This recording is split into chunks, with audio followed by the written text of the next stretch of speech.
En el otoño de 1885, un joven periodista llamado Alexander Thorne recibió una carta que expondría la operación de tráfico de niños más sistemática en la historia de Estados Unidos. El sobre estaba dirigido con la letra temblorosa de un niño, el papel manchado con lo que parecían lágrimas y tierra. Dentro, 11 palabras lo cambiaron todo. Nos venden, ayúdanos, ya no somos huérfanos. María. Los dedos temblorosos de María habían sujetado el lápiz robado mientras escribía esas palabras en la oscuridad de la sala de reflexión en el sótano. Su corazón latía tan fuerte que estaba segura de que la señora Blackwell lo oiría a través de la gruesa puerta de madera. Cada letra se sentía como una traición a los instintos de supervivencia que la habían mantenido viva durante 10 meses en este lugar que pretendía ser un santuario, pero que en realidad era un mercado para almas humanas. Presionó su oreja contra la puerta, escuchando pasos, sabiendo que si la descubrían significaría semanas de aislamiento y castigos peores. Pero los rostros de los niños más pequeños que la miraban en busca de protección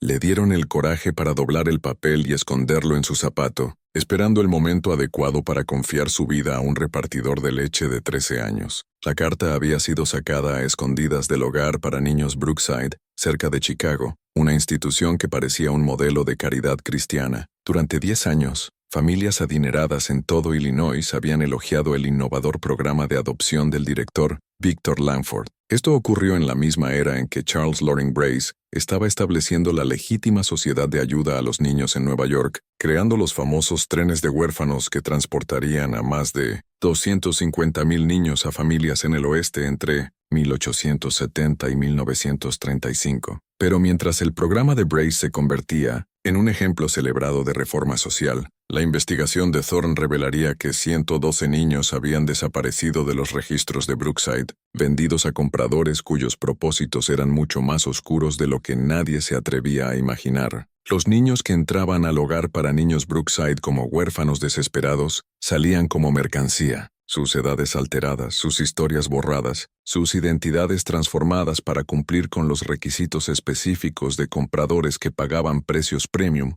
por vidas jóvenes que podían ser moldeadas, explotadas y en última instancia destruidas. Esta noche, revelamos la verdad documentada sobre un orfanato donde la inocencia infantil se subastaba sistemáticamente al mejor postor y donde la visión retorcida de un hombre sobre el comercio convertía a los niños más vulnerables de Estados Unidos en mercancías en un mercado que existía en las sombras de la sociedad educada. El Illinois de 1870 era un estado lidiando con el caos social de la rápida industrialización. Las fábricas de Chicago atraían a miles de familias inmigrantes en busca de trabajo, pero los accidentes industriales, las enfermedades y la inestabilidad económica dejaban a muchos niños huérfanos o abandonados. Las redes familiares tradicionales que habían cuidado a los niños sin padres en comunidades rurales se desmoronaban bajo la presión de la pobreza urbana y el desplazamiento social. En esta crisis surgió Victor Langford, un hombre cuya reputación pública de compasión ocultaba una inteligencia calculadora que resultaría más peligrosa que cualquier acto de violencia aleatorio. Langford se presentaba como un educador cristiano progresista, influenciado por teorías europeas sobre la crianza científica de niños y enfoques sistemáticos para el bienestar social que prometían transformar el tratamiento de la sociedad hacia sus miembros más vulnerables. Langford tenía 42 años cuando estableció el hogar para niños Brookside en 1870, comprando una antigua fábrica de acero a lo largo del río Chicago, a 25 millas al noroeste de la ciudad. La ubicación fue elegida estratégicamente por su aislamiento, accesible por un solo camino que serpenteaba a través de un bosque denso, pero lo suficientemente cerca de la ciudad para mantener la apariencia de operaciones comerciales legítimas. El edificio en sí era imponente, una estructura de ladrillo de 5 pisos con ventanas estrechas que le daban un aspecto institucional. A pesar de los esfuerzos de Langford por crear una fachada acogedora, la planta baja albergaba oficinas administrativas, un comedor y áreas comunes diseñadas para impresionar a las familias adoptivas, potenciales visitantes. Los pisos superiores contenían dormitorios, aulas y lo que Langford llamaba salas de preparación, espacios cuyo verdadero propósito solo se aclararía años después. Los esfuerzos iniciales de recaudación de fondos de Langford fueron notablemente exitosos. Cultivó relaciones con la élite protestante de Chicago, presentando Brookside como una alternativa moderna a los orfanatos católicos que muchos veían con sospecha. Sus discursos en reuniones eclesiásticas enfatizaban enfoques científicos para el desarrollo infantil, la importancia de una educación moral adecuada y la oportunidad de rescatar a niños de vidas de pobreza y crimen. Los primeros niños llegaron a Brookside en diciembre de 1870. 15 niños y niñas entre las edades de 5 y 15, todos víctimas de la epidemia de viruela en Chicago. Su recepción fue todo lo que Langford había prometido a los donantes potenciales. Los niños fueron bañados, vestidos con uniformes limpios provistos de camas individuales e inscritos en programas educativos que parecían notablemente progresivos para la época. Pero incluso en esas primeras semanas, observadores atentos podrían haber notado detalles preocupantes que sugerían que Brookside no era lo que parecía. Los niños eran sometidos a una documentación extensa que iba mucho más allá del registro normal de un orfanato. Langford personalmente realizaba exámenes físicos detallados, registrando no solo información médica, sino observaciones sobre temperamento, desarrollo físico y lo que llamaba evaluaciones de adaptabilidad. El programa educativo, aunque impresionante para los donantes visitantes, se enfocaba fuertemente en el entrenamiento de obediencia y lo que Langford denominaba sumisión adecuada a la autoridad.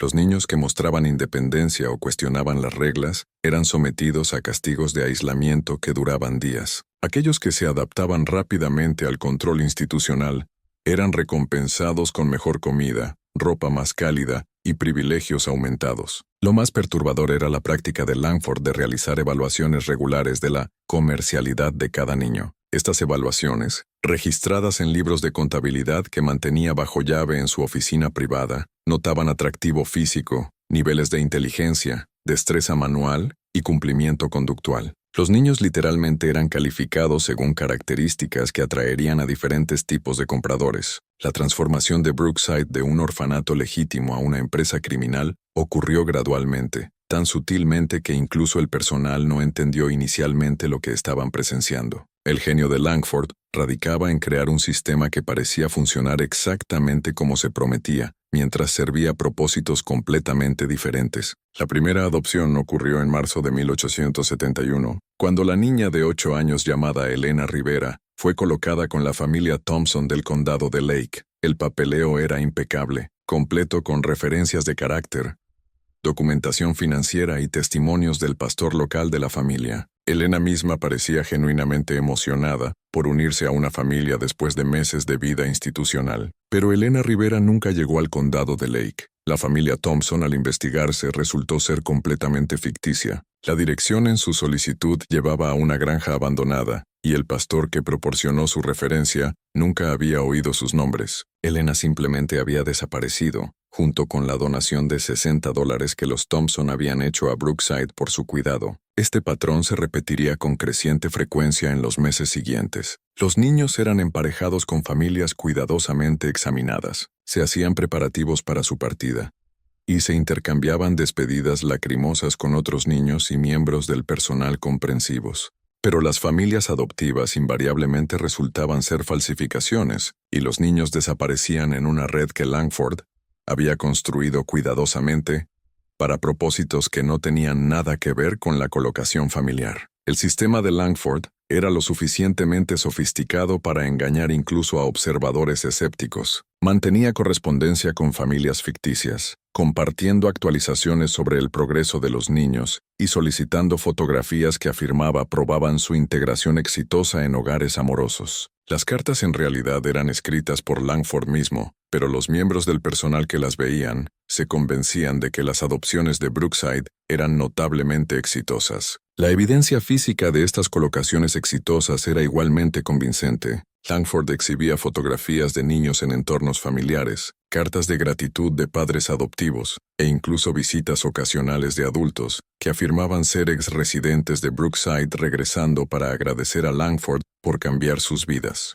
Lo que el personal no sabía era que estos adultos visitantes eran actores pagados. Las fotografías eran composiciones cuidadosamente escenificadas, y las cartas eran productos de la considerable imaginación y habilidad literaria de Langford. Para finales de 1871, Langford había refinado su operación hasta el punto en que los niños eran procesados a través de Brookside a un ritmo alarmante. Los nuevos llegados pasaban apenas lo suficiente en la institución para ser documentados, evaluados y preparados para la venta. La estadía promedio había disminuido de varios meses a solo 8 semanas, un cronograma que Langford justificaba alegando que su sistema de emparejamiento mejorado permitía colocar a los niños más rápidamente con familias apropiadas. El turnover de personal en Brookside también era gestionado cuidadosamente. Langford contrataba maestros y cuidadores que eran lo suficientemente inexpertos para ser fácilmente engañados o lo suficientemente desesperados para no hacer demasiadas preguntas sobre las políticas institucionales. Aquellos que expresaban preocupaciones sobre las adopciones rápidas o cuestionaban los métodos de Langford eran rápidamente despedidos y reemplazados por empleados más complacientes. El mercado para niños traficados que Langford abastecía era mucho más extenso y organizado de lo que las autoridades descubrirían más tarde. Sus compradores representaban un corte transversal de la sociedad estadounidense, unidos solo por su disposición a comprar seres humanos para propósitos que las agencias de adopción legítimas nunca condonarían. Los compradores más numerosos eran dueños de molinos textiles en todo el Medio Oeste, que necesitaban trabajadores pequeños y ágiles para operaciones de fábrica que los laborers adultos no podían realizar. Niños tan jóvenes como 7 eran vendidos a estos compradores industriales por precios que oscilaban entre $40 y $85, dependiendo de su edad, condición física y aparente inteligencia. Los dueños de molinos preferían niños que habían sido institucionalizados porque ya estaban condicionados para obedecer la autoridad y seguir horarios rígidos. Estos niños trabajadores enfrentaban condiciones que eran duras incluso para los estándares brutales del trabajo industrial de la década de 1970. Trabajaban turnos de 13 a 15 horas en fábricas donde la maquinaria estaba diseñada para operación adulta, obligando a los niños a trepar a espacios peligrosos entre partes móviles o operar equipo que podía fácilmente mutilarlos o matarlos. La tasa de mortalidad entre los niños laborers de Langford era aproximadamente del 45% dentro de los primeros 3 años de colocación. Los compradores agrícolas representaban otro mercado importante, particularmente cultivadores de maíz en Iowa y Minnesota, que necesitaban trabajadores pequeños para manejar el trasplante delicado de plántulas y la cosecha de hojas. Estos compradores estaban dispuestos a pagar precios más altos por niños con experiencia en agricultura o aquellos que demostraban resistencia física durante el proceso de evaluación de Langford, pero las ventas más lucrativas involucraban niños comprados para servicio doméstico por familias adineradas que querían sirvientes demasiado jóvenes para representar alguna amenaza o demandar salarios justos. Estas colocaciones, que Langford llamaba privadamente sus adopciones premium, podían traer precios tan altos como $250 por niños, que cumplían criterios específicos de apariencia, inteligencia y cumplimiento conductual. La categoría más perturbadora de compradores eran aquellos cuyos propósitos Langford nunca documentaba en sus registros oficiales. Estas transacciones se arreglaban a través de correspondencia codificada y pagos en efectivo, que no dejaban rastro de papel. Los niños vendidos a estos compradores eran invariablemente los residentes más vulnerables de Brookside, aquellos sin familiares sobrevivientes y cuyas desapariciones eran improbables de provocar investigaciones por autoridades externas. La red de clientes de Langford se extendía a través de múltiples estados, conectada por un sistema de comunicaciones codificadas que permitía a los compradores especificar sus requisitos con notable precisión. Los pedidos podrían solicitar chicos listos para la granja menores de 13 o chicas entrenadas para la caza con buen temperamento, lenguaje que parecía lo suficientemente inocente para observadores casuales, pero que llevaba significados específicos entendidos por los participantes en la red de tráfico. Los métodos psicológicos que Langford usaba para controlar a los niños bajo su cuidado eran tan sofisticados como sus operaciones comerciales. Entendía que el tráfico exitoso requería no solo custodia física de los niños, sino dominación psicológica que preveniría resistencia o intentos de escape. Los nuevos llegados a Brookside pasaban por lo que Langford llamaba entrenamiento de orientación, un proceso de 4 semanas diseñado para romper su sentido de identidad individual y reemplazarlo con dependencia institucional. A los niños se les asignaban números en lugar de nombres durante este periodo. Usaban uniformes grises idénticos que eliminaban cualquier expresión de personalidad y seguían horarios tan rígidos que cada momento de su día estaba predeterminado. La herramienta de control más efectiva era la manipulación de la esperanza por parte de Langford. A los niños se les decía constantemente que la adopción era inminente, que familias amorosas estaban revisando sus archivos y que el buen comportamiento resultaría en colocación con la familia perfecta. Este enfoque de zanahoria y palo mantenía a los niños complacientes mientras los hacía agradecidos por cualquier atención de compradores potenciales. Langford también explotaba los lazos naturales entre los niños para mantener el control. Hermanos o amigos cercanos eran deliberadamente separados, pero a los niños se les decía que el buen comportamiento podría resultar en reencuentro con aquellos que les importaban. A los niños mayores se les daban responsabilidades supervisoras menores sobre los más jóvenes, creando una jerarquía que prevenía resistencia unificada, mientras hacía a los niños mayores cómplices en mantener el control institucional. El sistema de castigo en Brookside estaba diseñado para aterrorizar sin dejar evidencia física obvia que podría preocupar a inspectores visitantes. Los niños que violaban reglas eran colocados en la sala de reflexión, una celda sin ventanas en el sótano, donde se les mantenía en oscuridad completa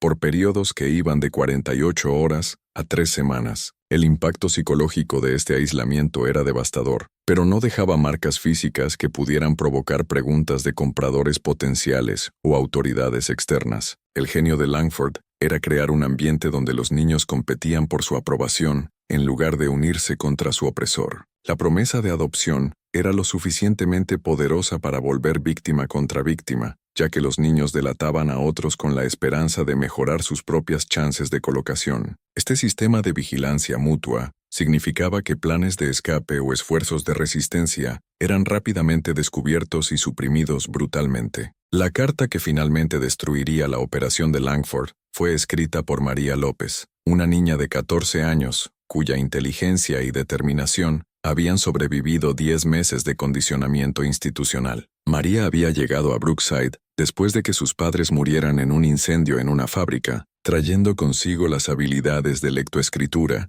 que su madre maestra le había proporcionado y una capacidad de observación que Langford no reconoció como peligrosa para sus operaciones. A diferencia de la mayoría de los niños que aceptaban las explicaciones de Langford sobre los procedimientos de adopción, María había notado patrones que revelaban la verdad sobre el propósito real de Brookside. Observó que los niños supuestamente adoptados nunca enviaban cartas ni visitaban a amigos antiguos a pesar de promesas de mantener contacto. Notó que las familias adoptivas que recorrían la instalación nunca parecían genuinamente interesadas en las personalidades o antecedentes de los niños, enfocándose en cambio en características físicas y cumplimiento conductual. Lo más importante, María había oído conversaciones entre Langford y su asistente, la señora Blackwell, que revelaban la naturaleza financiera de las adopciones. Referencias a precios, horarios de entrega y satisfacción del cliente dejaban claro que los niños eran vendidos en lugar de colocados con familias amorosas. La decisión de María de escribir la carta requirió planificación cuidadosa y considerable coraje. El papel y los materiales de escritura eran estrictamente monitoreados en Brookside, y la correspondencia no autorizada era motivo de castigo severo. Logró adquirir los suministros necesarios ofreciéndose para tareas de limpieza en la oficina de Langford, donde acumuló lentamente pequeños pedazos de papel y tomó prestada tinta cuando la señora Blackwell estaba distraída. El método de entrega era igualmente riesgoso. María había notado que el repartidor de leche, Tommy Harlan, parecía simpático con los niños y podría estar dispuesto a ayudar. Durante una de sus visitas semanales, logró pasarle la carta junto con un pequeño medallón de plata que había pertenecido a su madre, el único objeto de valor que poseía. «Por favor, llévala a un periódico», susurró durante los pocos segundos en que Tommy estaba solo con los niños. «Diles que lo que pasa aquí no es adopción». Tommy Harlan de 13 años él mismo y conmovido por la desesperación de María, llevó la carta directamente a las oficinas del Chicago Daily Herald, donde llegó a Alexander Thorne, un reportero que se especializaba en cuestiones de reforma social y había estado investigando irregularidades en las instituciones caritativas de la ciudad. Alexander Thorne tenía 32 años.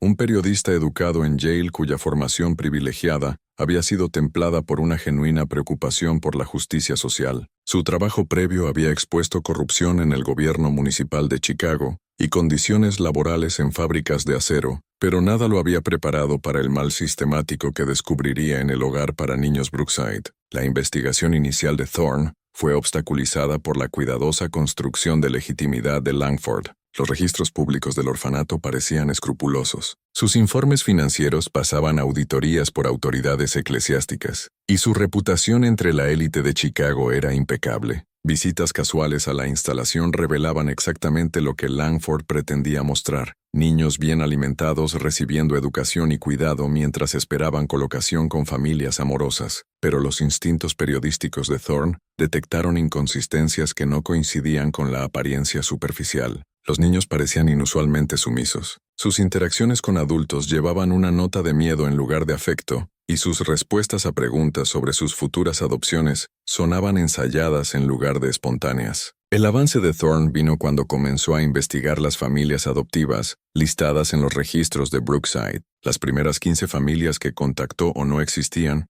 o nunca habían oído de los niños supuestamente colocados con ellas. Escrituras de propiedades, registros de matrimonio y membresías eclesiásticas para estas familias resultaron ser fabricadas con habilidad que sugería planificación considerable y recursos. El patrón de falsificación era tan extenso que Thorne se dio cuenta de que estaba lidiando con algo mucho más serio que incompetencia administrativa o incidentes aislados de fraude. Esto era una empresa criminal sistemática que había estado operando por años bajo la protección de estatus caritativo y respeto comunitario. La investigación de Thorne se intensificó cuando descubrió que varias familias adoptivas, supuestamente exitosas, tenían direcciones que llevaban a propiedades abandonadas o negocios cerrados por años. Las implicaciones eran aterradoras. Si los niños no estaban siendo colocados con las familias documentadas en los registros de Brookside, ¿a dónde iban? El editor de Thorne en el Chicago Daily Herald, reconociendo la potencial importancia de la historia,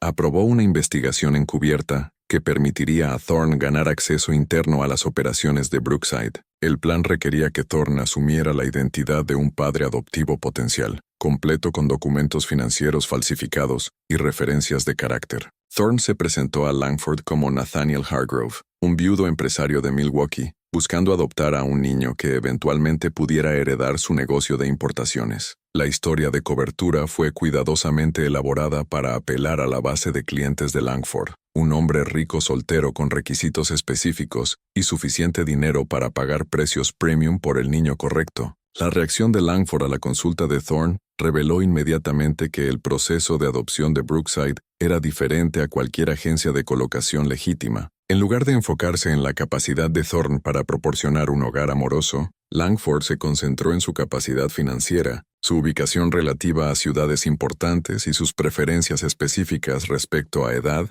apariencia y temperamento. Me enorgullezco de emparejar niños precisamente con las necesidades de familias discernientes, explicó Langford durante su primera reunión. Algunos clientes requieren niños con características físicas particulares. Otros necesitan niveles específicos de inteligencia o entrenamiento conductual. Personalizamos cada colocación para asegurar satisfacción completa. El lenguaje que Langford usaba era revelador. Los niños eran descritos como productos con características y opciones. Las familias eran referidas como clientes con requisitos y especificaciones, y todo el proceso era enmarcado en términos comerciales en lugar de humanitarios. Durante su recorrido por la instalación, Thorne observó detalles que confirmaban sus peores sospechas. Los dormitorios de los niños estaban sobrepoblados a pesar de las afirmaciones de Langford sobre mantener ratios adecuados. Muchos niños mostraban signos de desnutrición o abuso físico que contradecían la reputación de la institución por cuidado excelente.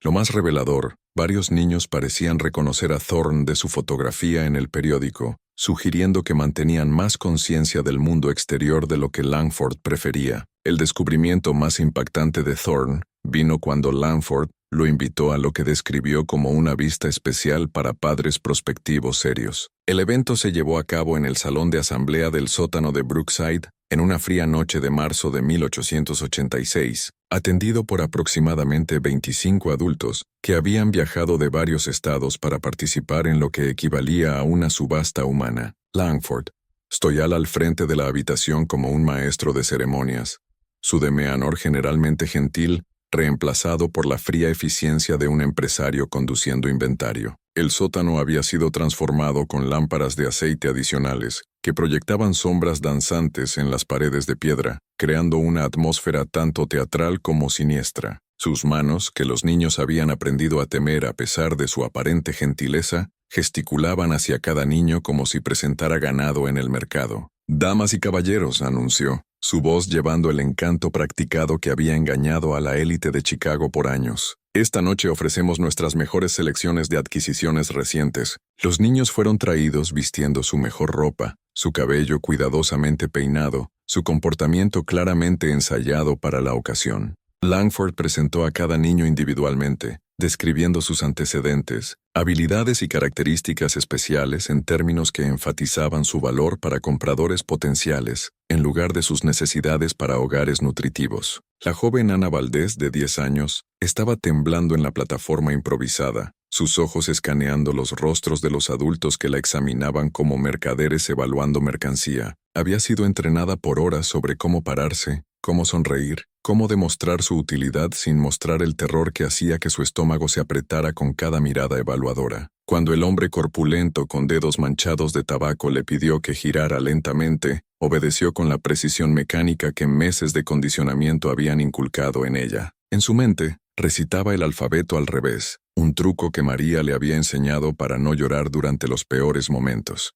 X pensó desesperadamente, cualquier cosa para evitar pensar en dónde estos extraños podrían llevarla. «Esta es Ana, de 10 años», anunció Langford, colocando su mano en el hombro de una niña cuyos ojos mostraban la resignación plana que Thorne reconoció como signo de trauma psicológico severo. «Excelente para colocación doméstica. Ha sido entrenada en todos los deberes del hogar, es notablemente quieta y obediente, y no ha mostrado tendencia a huir o contactar conexiones familiares previas». Los compradores examinaban a los niños con el desapego clínico de personas comprando ganado. Preguntaban sobre salud, capacidad de trabajo y tendencias conductuales. Algunos solicitaban evaluaciones privadas donde los niños eran requeridos a demostrar habilidades específicas o someterse a exámenes que Thorne se dio cuenta eran mucho más invasivos que cualquier cribado de adopción legítimo. El proceso de puja se conducía a través de señales discretas de mano y negociaciones susurradas. Pero la naturaleza comercial era inconfundible.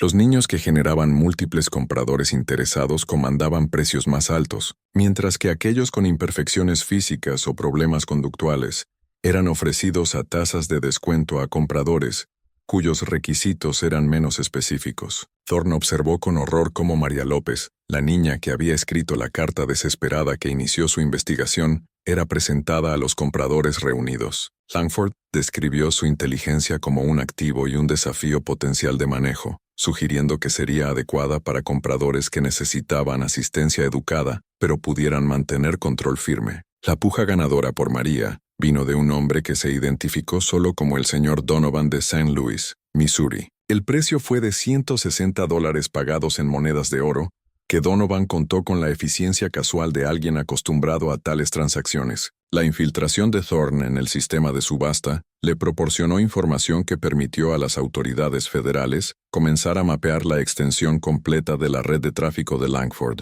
Los compradores representaban una empresa criminal que abarcaba múltiples estados e involucraba docenas de participantes que habían operado con virtual impunidad por casi una década. Los dueños de molinos que compraban niños laborers estaban concentrados en Indiana, Ohio y Wisconsin, donde leyes laborales débiles y supervisión gubernamental limitada les permitían explotar niños con riesgo mínimo de enjuiciamiento. Estos compradores mantenían relaciones específicas con Langford, ordenando niños en lotes durante periodos de producción pico y devolviendo aquellos que resultaban inadecuados para el trabajo. Los compradores agrícolas operaban principalmente en Iowa, Minnesota y Dakota del Sur, donde el trabajo infantil era más fácil de ocultar entre operaciones agrícolas legítimas. Estos compradores preferían niños entre 7 y 13 años, lo suficientemente jóvenes para ser fácilmente controlados, pero lo suficientemente mayores para realizar trabajo útil. La tasa de supervivencia entre niños vendidos a compradores agrícolas era particularmente baja, debido a la exposición a químicos agrícolas peligrosos y equipo diseñado para uso adulto. El mercado de servicio doméstico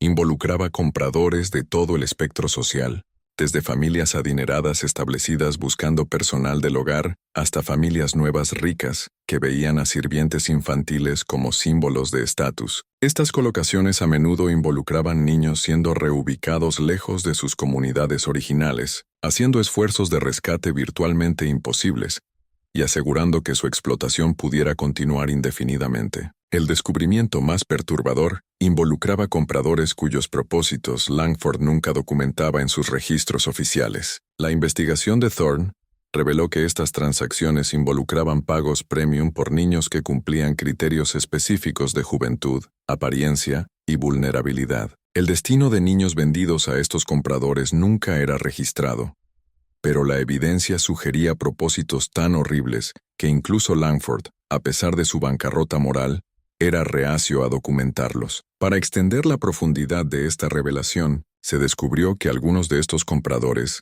estaban vinculados a redes subterráneas de experimentación humana, donde niños eran usados en pruebas no éticas para avances médicos no regulados, exponiéndolos a riesgos letales en nombre de un supuesto progreso científico que beneficiaba solo a los poderosos. Las operaciones diarias en Brookside revelaban un nivel de abuso psicológico sistemático, diseñado para romper los espíritus de los niños y prepararlos para vidas de explotación. Langford había estudiado teorías europeas sobre control institucional y las adaptó para sus propósitos criminales, creando un ambiente donde los niños eran sistemáticamente deshumanizados en preparación para su eventual venta. El horario de comidas en Brookside estaba diseñado para mantener desnutrición justo por debajo del nivel que produciría deterioro físico visible. Los niños recibían suficiente comida para sobrevivir y mantener salud básica, pero el hambre crónica los hacía dependientes de la buena voluntad de Langford y menos propensos a resistir su autoridad. Comidas especiales eran usadas como recompensas por cumplimiento,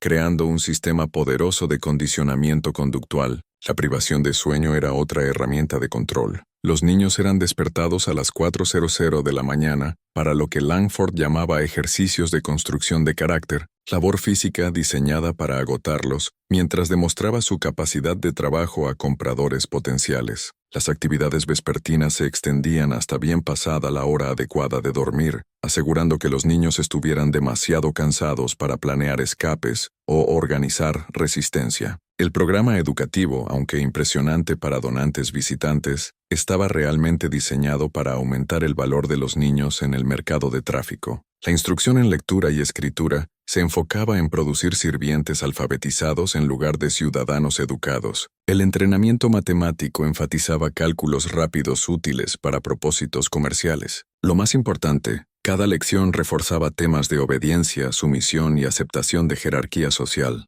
El sistema de castigo de Langford estaba diseñado para ser psicológicamente devastador mientras dejaba evidencia física mínima. La sala de reflexión, donde se confinaba a niños desobedientes, estaba ubicada en el sótano sin ventanas y a prueba de sonido, donde los niños podían ser mantenidos en privación sensorial completa por periodos extendidos. El impacto psicológico de este aislamiento era lo suficientemente severo para romper incluso a los niños de voluntad más fuerte. Los castigos físicos eran calculados cuidadosamente para causar dolor sin dejar marcas permanentes que pudieran reducir el valor de mercado de un niño. Langford había desarrollado técnicas que maximizaban el sufrimiento mientras preservaban la apariencia física que los compradores demandaban.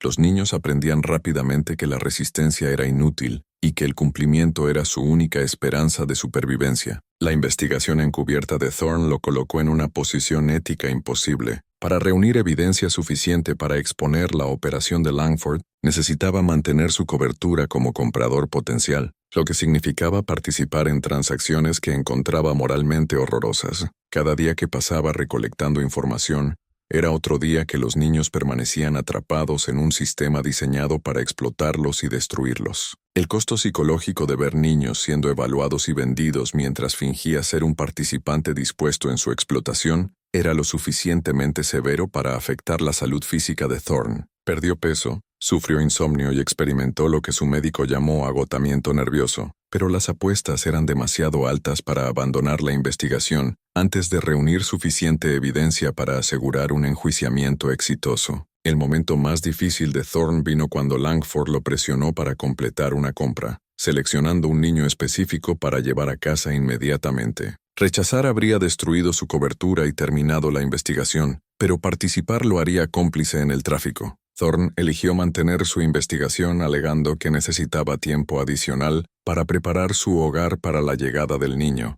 un retraso que Langford aceptó, pero que dejó a Thorne sintiendo que había abandonado al niño a explotación continuada. Para completar los detalles faltantes en la narrativa, Thorne también documentó cómo Langford mantenía un registro secreto de devoluciones, donde compradores insatisfechos podían retornar niños por reembolso parcial, a menudo citando defectos como falta de resistencia o exceso de curiosidad, lo que revelaba aún más la naturaleza mercantil del sistema. La evidencia que Thorne reunió durante sus semanas dentro de Brookside era lo suficientemente extensa para respaldar cargos criminales, pero también revelaba la naturaleza sofisticada de la operación de Langford. La red de documentos falsificados, familias ficticias y frentes comerciales legítimos requeriría una investigación extensa para desmantelarla completamente. Las autoridades locales carecían de los recursos y jurisdicción necesarios para perseguir compradores a través de múltiples estados. La decisión de Thorne de publicar sus hallazgos, inmediatamente en lugar de esperar a que la aplicación de la ley construyera un caso comprensivo, fue motivada por su reconocimiento de que cada día de retraso significaba niños adicionales siendo procesados a través del sistema de Langford.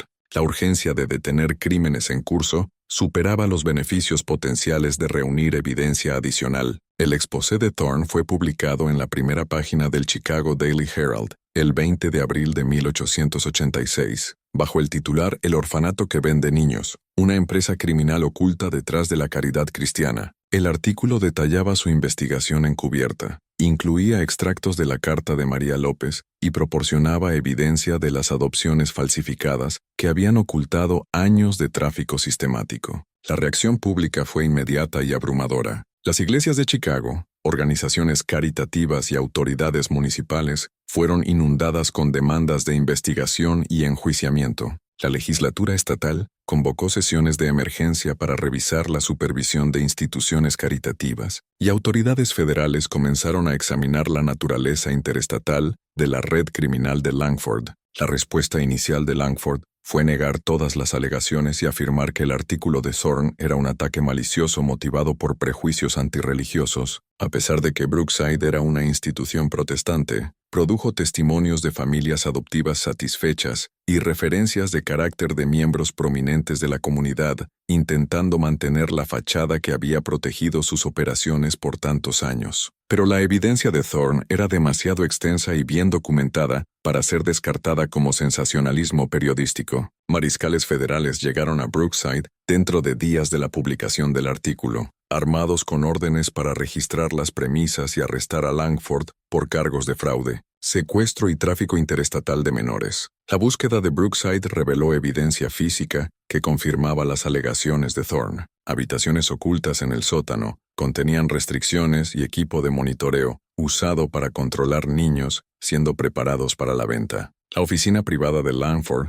produjo registros financieros que documentaban miles de dólares en pagos de compradores a través de múltiples estados. Lo más condenatorio eran las evaluaciones detalladas que Langford había conducido en cientos de niños, evaluaciones que claramente trataban a seres humanos como mercancía comercial. El rescate de los niños aún retenidos en Brookside, cuando llegaron las autoridades federales, proporcionó tanto alivio como horror adicional, ya que los investigadores aprendieron el alcance completo de lo que Langford había estado haciendo para preparar niños para la venta. Los 56 niños encontrados en la instalación mostraban signos de abuso sistemático, diseñado para hacerlos más valiosos en el mercado de tráfico. Exámenes médicos revelaron que muchos niños habían sido sometidos a procedimientos que alteraban su apariencia o comportamiento para cumplir con especificaciones de compradores. Algunos habían recibido drogas que retardaban su crecimiento, para mantener la apariencia juvenil que ciertos compradores preferían. Otros habían pasado por procedimientos quirúrgicos crudos diseñados para remover cicatrices o imperfecciones físicas que podrían reducir su valor de mercado. El condicionamiento psicológico era aún más perturbador. Los niños habían sido entrenados para responder a compradores potenciales con comportamientos específicos diseñados para aumentar el atractivo de ventas. Habían practicado demostraciones de habilidades, aprendido a suprimir reacciones emocionales que podrían preocupar a compradores y sido condicionados a aceptar exámenes invasivos como aspectos normales del proceso de adopción. El testimonio de María López fue particularmente convincente porque su inteligencia le permitió entender y documentar el sistema de Langford de maneras que niños más jóvenes o más traumatizados no podían articular. Describió las evaluaciones de compradores que había presenciado, las conversaciones que había oído sobre precios y arreglos de entrega, y las técnicas que Langford usaba para asegurar el cumplimiento de los niños durante presentaciones de ventas. Nos decía que las familias querían asegurarse de que encajaríamos en sus hogares, explicó María a los investigadores federales. Pero no preguntaban cosas que familias preguntarían. Querían saber cuánto podíamos levantar, cuánto tiempo podíamos trabajar sin descanso si intentaríamos huir. Estas no eran personas buscando niños para amar, eran personas buscando niños para usar. Los testimonios de otros niños revelaron la naturaleza sistemática de los métodos de preparación de Langford. Los niños describieron ser fotografiados en varias poses para lo que Langford llamaba presentaciones familiares, pasando por exámenes físicos repetidos que no tenían nada que ver con cuidado médico, y siendo entrenados para realizar tareas específicas que demostrarían su valor a compradores potenciales. Para agregar profundidad a esta sección, se reveló que Langford también implementaba simulacros de ventas semanales, donde niños eran obligados a practicar interacciones con actores, fingiendo ser compradores, refinando sus respuestas hasta que parecieran naturales y sumisas, un proceso que aumentaba su valor pero destruía su autoestima. El juicio federal de Victor Langford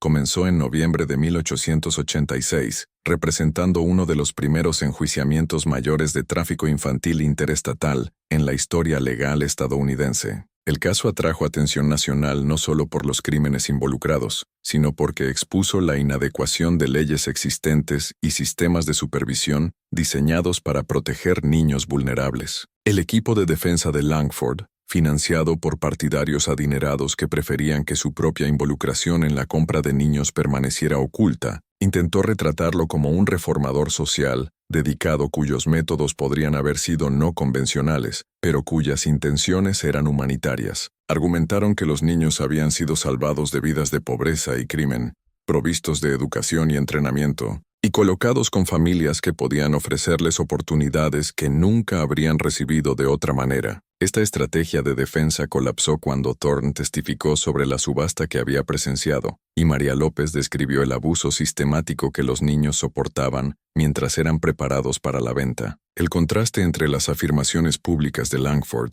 y la realidad documentada de sus operaciones era tan marcado que incluso observadores simpáticos no pudieron mantener su apoyo. El caso de la Fiscalía se fortaleció con evidencia incautada de los registros de Brookside, que documentaban la naturaleza comercial de las operaciones de Langford con precisión matemática. Los libros de contabilidad mostraban que Langford había recibido más de $18,000 de ventas de niños durante sus 10 años de operación, una fortuna que eclipsaba cualquier donación caritativa legítima que la institución había recibido. Testigos expertos incluyeron profesionales médicos que testificaron sobre el daño físico y psicológico infligido a los niños, expertos legales que explicaron la naturaleza interestatal de la red de tráfico y reformadores sociales que colocaron los crímenes de Langford en el contexto más amplio del fracaso de Estados Unidos para proteger a sus ciudadanos más vulnerables. A medida que el juicio progresaba, el testimonio reveló que la operación de Langford Era parte de una red mucho más grande de individuos e instituciones involucradas en explotación infantil sistemática. Los compradores que habían adquirido niños de Brookside estaban conectados a operaciones similares en otros estados, sugiriendo un mercado nacional para niños traficados que se extendía mucho más allá de lo que las autoridades habían sospechado inicialmente. Varias familias prominentes de Chicago fueron implicadas en el escándalo cuando la investigación reveló que habían comprado niños a través del sistema de Langford para usarlos como sirvientes domésticos. Estas familias habían mantenido la pretensión de que sus sirvientes infantiles eran adopciones legítimas, pero evidencia documental mostraba que habían pagado directamente a Langford por niños específicos y estaban al tanto de la naturaleza comercial de las transacciones. La complicidad de organizaciones religiosas y caritativas también fue expuesta durante el juicio. Varias iglesias habían proporcionado referencias de carácter para familias adoptivas ficticias a cambio de donaciones de Langford. Instituciones caritativas en otras ciudades habían referido niños a Brookside, ya sea inconscientes de las actividades verdaderas de Langford o deliberadamente ciegas a evidencia que debería haber levantado preocupaciones inmediatas. Quizás lo más perturbador era la involucración de funcionarios gubernamentales que habían sido sobornados para facilitar las operaciones de Langford. Autoridades municipales responsables de la supervisión de instituciones caritativas habían recibido pagos regulares para asegurar que sus inspecciones de Brookside pasaran por alto violaciones obvias. Secretarios de corte habían sido pagados para agilizar papeleo de adopción y crear documentos falsificados que respaldaran las colocaciones familiares ficticias de Langford. El alcance de la corrupción revelada durante el juicio demostraba que el éxito de Langford había dependido no solo de su propia inteligencia criminal, sino de una red de cómplices dispuestos a comprometer sus obligaciones profesionales y morales a cambio de compensación financiera. La investigación que siguió al arresto de Langford llevó a autoridades federales a través de múltiples estados mientras intentaban localizar y rescatar niños que habían sido vendidos a través de la red de Brookside. Este emprendimiento masivo reveló el alcance geográfico de la operación de tráfico y la variedad de propósitos para los que los niños habían sido comprados. Dueños de molinos en Indiana fueron entre los primeros compradores arrestados cuando inspecciones de fábricas revelaron niños trabajando bajo condiciones que claramente violaban tanto leyes laborales como estándares humanitarios básicos. Estas redadas rescataron a 28 niños que habían sido comprados de Langford. Aunque muchos mostraban lesiones físicas y trauma psicológico que sugerían meses o años de abuso en entornos industriales, las redadas agrícolas en Iowa y Minnesota fueron menos exitosas porque niños vendidos a dueños de granjas a menudo eran mantenidos en ubicaciones remotas donde podían ser fácilmente escondidos de autoridades. Varios compradores simplemente abandonaron sus propiedades cuando se enteraron de la investigación, dejando atrás evidencia de sus crímenes, pero llevándose a los niños a ubicaciones desconocidas. Los compradores de servicio doméstico resultaron más difíciles de enjuiciar porque su explotación de niños traficados a menudo ocurría dentro de entornos domésticos legítimos, protegidos de intrusión gubernamental. Muchas familias adineradas afirmaban que sus sirvientes infantiles eran adopciones legítimas tratadas como miembros de la familia, a pesar de evidencia documental, probando que habían sido comprados a través del sistema comercial de Langford. Algunos compradores eligieron el suicidio en lugar de enfrentar enjuiciamiento y exposición pública. Samuel Blackwell, un dueño de molino de acero de Cleveland, Ohio, se ahorcó cuando mariscales federales llegaron a su fábrica para arrestarlo. Su nota de suicidio confesaba haber comprado 17 niños de Langford durante un periodo de 4 años y reconocía que 10 de ellos habían muerto por accidentes industriales o sobretrabajo. El aspecto más desgarrador de la investigación de Langford fue el reconocimiento de que muchos niños que habían sido procesados a través de Brookside nunca serían encontrados o rescatados. La sofisticación del sistema de falsificación de Langford significaba que registros precisos de ventas y colocaciones eran o inexistentes o deliberadamente destruidos, haciendo imposible rastrear el destino de docenas de niños. Investigadores federales estimaron que 112 niños habían sido vendidos a través de la red de Brookside durante los 10 años de operación de Langford. De estos, solo 38 fueron localizados y rescatados exitosamente. Los restantes 74 niños habían desaparecido en un submundo criminal que abarcaba múltiples estados e involucraba compradores cuyas identidades estaban protegidas por capas de documentación falsificada. La búsqueda de niños desaparecidos continuó por años después del juicio de Langford, pero los desafíos eran enormes. Muchos niños habían sido vendidos a compradores que cambiaron sus nombres y se reubicaron para evitar enjuiciamiento. Otros habían sido colocados en situaciones donde era improbable que sobrevivieran lo suficiente para ser rescatados. La posibilidad más perturbadora era que algunos niños habían sido vendidos a compradores cuyos propósitos eran tan horribles que sus muertes eran preferibles a su explotación continuada. María López, cuya valiente carta había iniciado toda la investigación, estaba entre los niños que no pudieron ser localizados. Había sido vendida al misterioso señor Donovan de St. Louis justo días antes de que el artículo de Thorne fuera publicado. Autoridades federales rastrearon a Donovan a una dirección en St. Louis que resultó vacía, y no se encontró rastro ni del comprador ni de María. El fracaso en rescatar a María atormentó a Thorne por el resto de su carrera. Su investigación había expuesto los crímenes de Langford y prevenido que niños adicionales fueran traficados, pero había llegado demasiado tarde para salvar a la niña, cuya valentía había hecho posible todo el exposé. Incluso mientras enfrentaba juicio por sus crímenes, Langford intentó mantener la ilusión de que sus acciones habían sido motivadas por preocupaciones humanitarias, en lugar de codicia comercial. Su testimonio reveló una mente capaz de extraordinario autoengaño, mientras describía su operación de tráfico como un enfoque innovador al bienestar infantil que había salvado a cientos de niños de vidas de pobreza y negligencia. Langford afirmaba que las agencias de adopción tradicionales eran demasiado burocráticas e ineficientes para abordar la crisis de niños huérfanos efectivamente. Su enfoque comercial, argumentaba, había creado incentivos para que familias proporcionaran hogares a niños que de otra manera habrían permanecido institucionalizados indefinidamente. Esta justificación retorcida revelaba la completa incapacidad de Langford para comprender la magnitud de sus crímenes. Genuinamente parecía creer que vender niños a explotación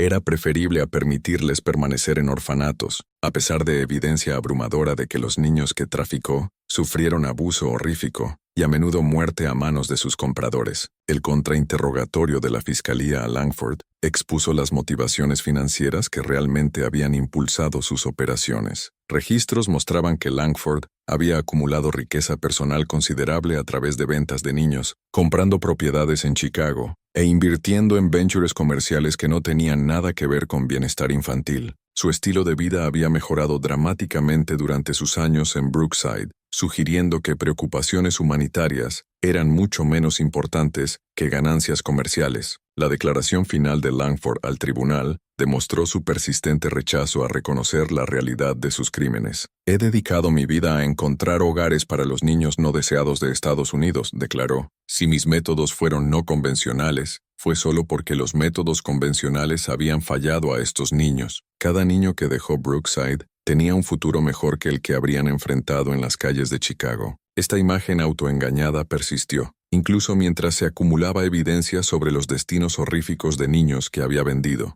Langford parecía genuinamente incapaz de entender que explotación disfrazada de oportunidad seguía siendo explotación, y que su éxito comercial había sido construido sobre la destrucción sistemática de vidas jóvenes. El jurado deliberó por menos de 5 horas antes de retornar veredictos de culpabilidad en todos los cargos contra Victor Langford. Fue sentenciado a 30 años en prisión federal, un término que efectivamente garantizaba que moriría en custodia dada su edad y salud declinante. La sentencia era el máximo posible bajo leyes federales existentes, aunque muchos observadores sentían que era inadecuada dada el alcance de sus crímenes. La convicción de Langford envió ondas de choque a través de la red de compradores y cómplices que habían facilitado sus operaciones. Varios dueños de molinos y compradores agrícolas fueron enjuiciados exitosamente y recibieron sentencias que iban de 7 a 18 años. Sin embargo, muchos participantes en la red de tráfico escaparon al enjuiciamiento, huyendo a territorios donde la jurisdicción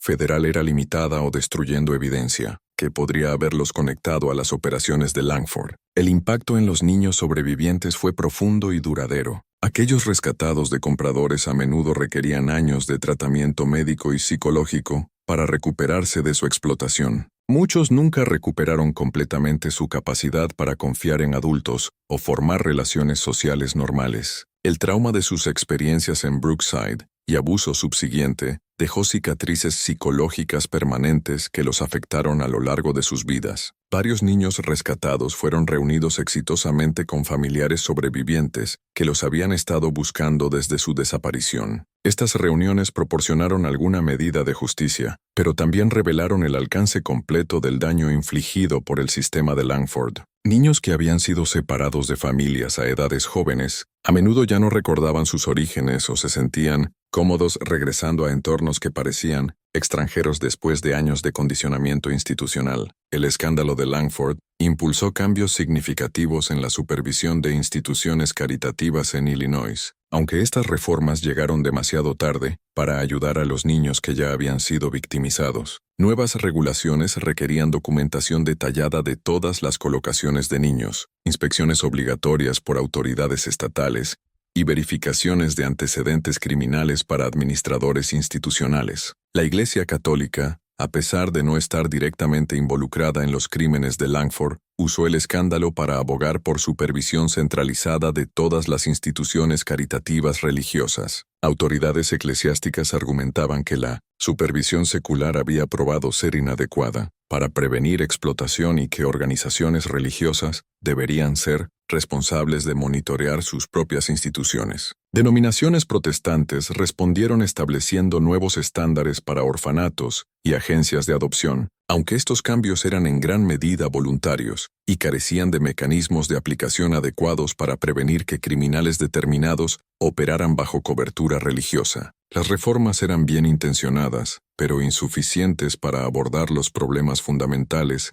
que habían permitido que la operación de Langford floreciera. Profesionales médicos comenzaron a desarrollar nuevos estándares para evaluar el bienestar infantil en entornos institucionales, reconociendo que la salud física sola era inadecuada para evaluar si los niños recibían cuidado apropiado. Estas técnicas de evaluación psicológica eventualmente se convirtieron en práctica estándar, pero su desarrollo fue demasiado gradual para impactar inmediatamente la explotación en curso. Autoridades federales continuaron buscando niños desaparecidos de Brookside por más de 6 años después de la convicción de Langford, pero los desafíos eran enormes. Muchos niños habían sido vendidos a compradores que posteriormente se reubicaron o cambiaron sus identidades para evitar enjuiciamiento. Otros habían sido colocados en situaciones donde era improbable que sobrevivieran lo suficiente para ser rescatados. Los esfuerzos de búsqueda revelaron redes criminales adicionales que operaban independientemente, pero usando métodos similares al sistema de Langford.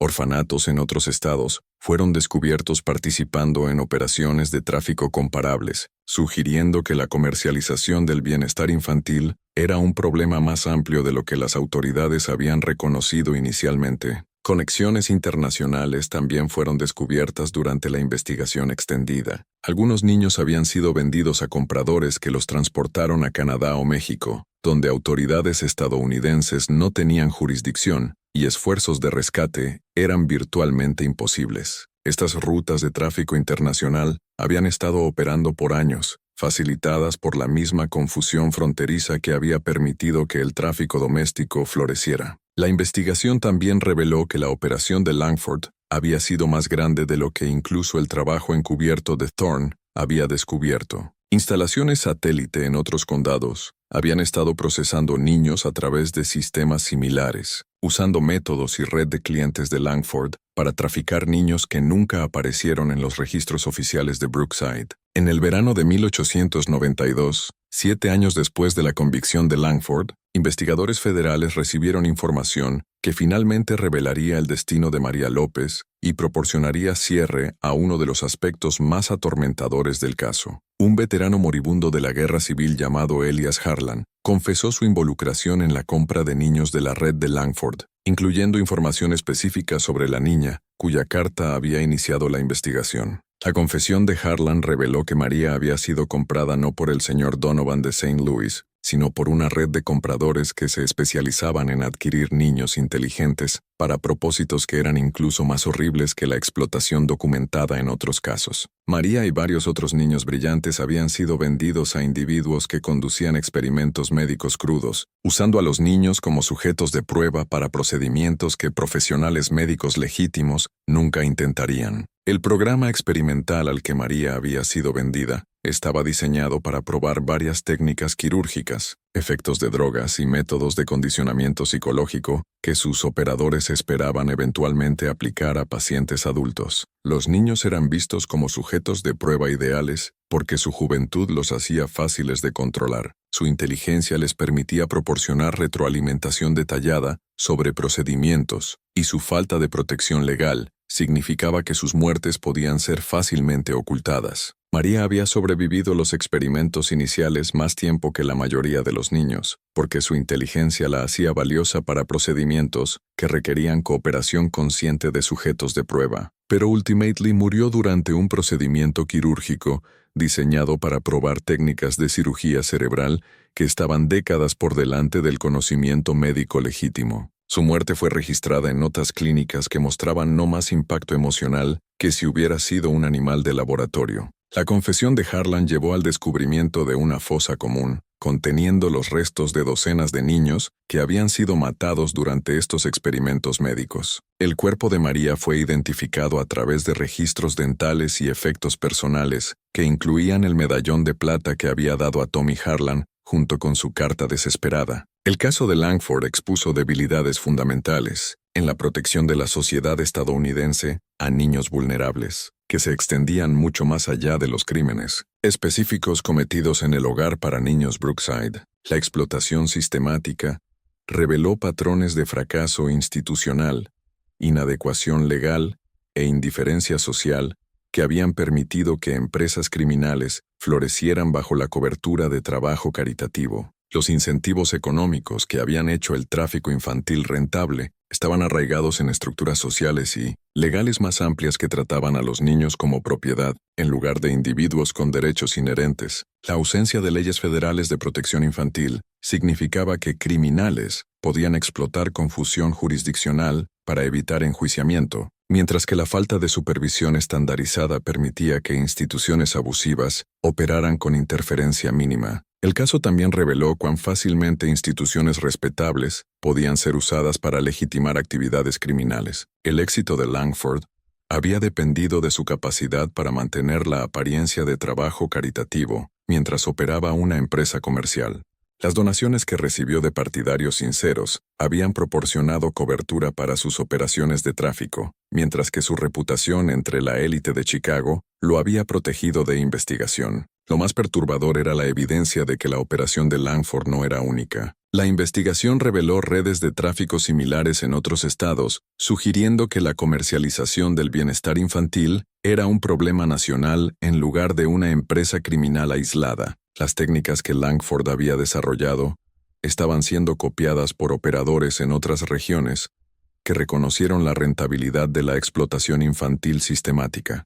Los niños que sobrevivieron la red de tráfico de Langford llevaban cicatrices físicas y psicológicas que duraron por el resto de sus vidas. Exámenes médicos conducidos años después de su rescate revelaron los efectos de salud a largo plazo de la desnutrición, abuso físico y procedimientos médicos experimentales que habían sido conducidos sin consideración por su seguridad o consentimiento. El daño psicológico era aún más severo y persistente. Niños que habían sido sometidos al condicionamiento de Langford a menudo luchaban con confianza básica y interacción social a lo largo de sus vidas adultas. Muchos nunca desarrollaron relaciones normales o lograron independencia económica, permaneciendo dependientes de instituciones caritativas que proporcionaban cuidado, pero no podían deshacer el daño fundamental a su capacidad para conexión humana normal. Varios sobrevivientes eventualmente salieron adelante para compartir sus experiencias públicamente, contribuyendo a una creciente conciencia sobre tráfico infantil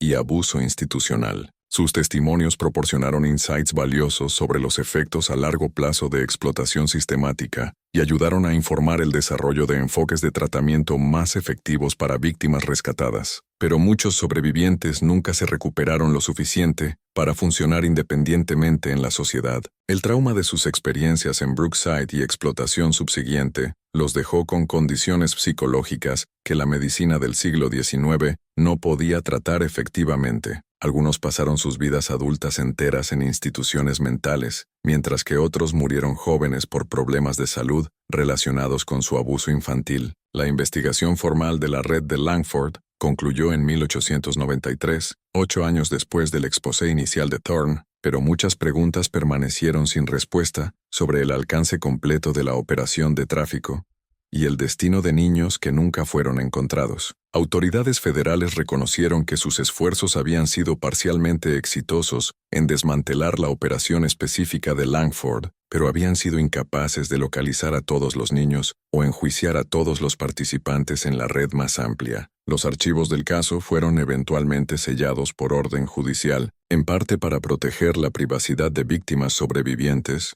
pero también para evitar revelar el alcance completo de fallos institucionales y corrupción oficial que habían hecho posibles los crímenes de Langford. Esta secrecía aseguró que muchas lecciones que podrían haber sido aprendidas del caso se perdieran, potencialmente permitiendo que operaciones similares se desarrollaran en otras ubicaciones. Thorne continuó su carrera periodística, pero la investigación de Langford lo afectó profundamente por el resto de su vida. Nunca dejó de buscar información sobre los niños que no habían sido rescatados, y mantuvo correspondencia con varios sobrevivientes, que permanecieron en contacto con él a lo largo de sus vidas adultas. El edificio del hogar para niños Brookside fue demolido en 1895, pero el sitio permaneció vacío por décadas, porque residentes locales lo consideraban maldito por el sufrimiento que había ocurrido allí. Eventualmente, la propiedad fue vendida a una compañía manufacturera que construyó una pequeña fábrica en la ubicación,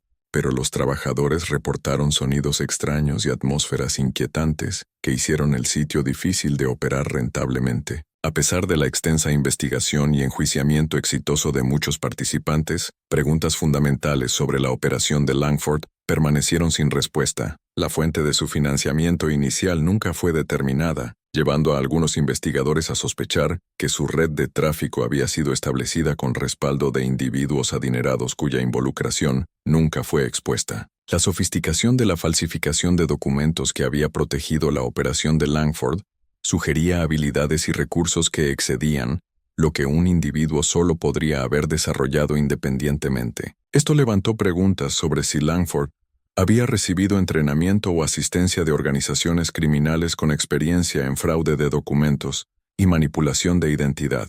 Lo más perturbador eran indicaciones de que operaciones similares podrían haber sido establecidas en otras regiones usando los métodos de Langford como plantilla. Reportes de agencias de adopción sospechosas y orfanatos, con prácticas de colocación inusuales, continuaron llegando a autoridades federales, pero los recursos requeridos para investigar cada caso potencial eran enormes. Las conexiones internacionales reveladas durante la investigación nunca fueron exploradas completamente, debido a limitaciones jurisdiccionales. La evidencia sugería que algunos niños traficados habían sido transportados a ubicaciones donde autoridades estadounidenses no podían perseguirlos, pero barreras diplomáticas y legales previnieron una investigación comprensiva de estas rutas de tráfico internacional. El caso del hogar para niños Brookside se erige como uno de los ejemplos más sistemáticos de explotación infantil en la historia estadounidense, revelando cuán fácilmente instituciones caritativas podían ser corrompidas para propósitos criminales, y cuán inadecuados eran los sistemas legales y sociales del siglo XIX para proteger niños vulnerables. La operación de Langford tuvo éxito porque explotó múltiples fallos en la sociedad estadounidense: la ausencia de leyes federales de protección infantil, la inadecuación de supervisión institucional, la disposición de compradores a participar en explotación, y la indiferencia general de la sociedad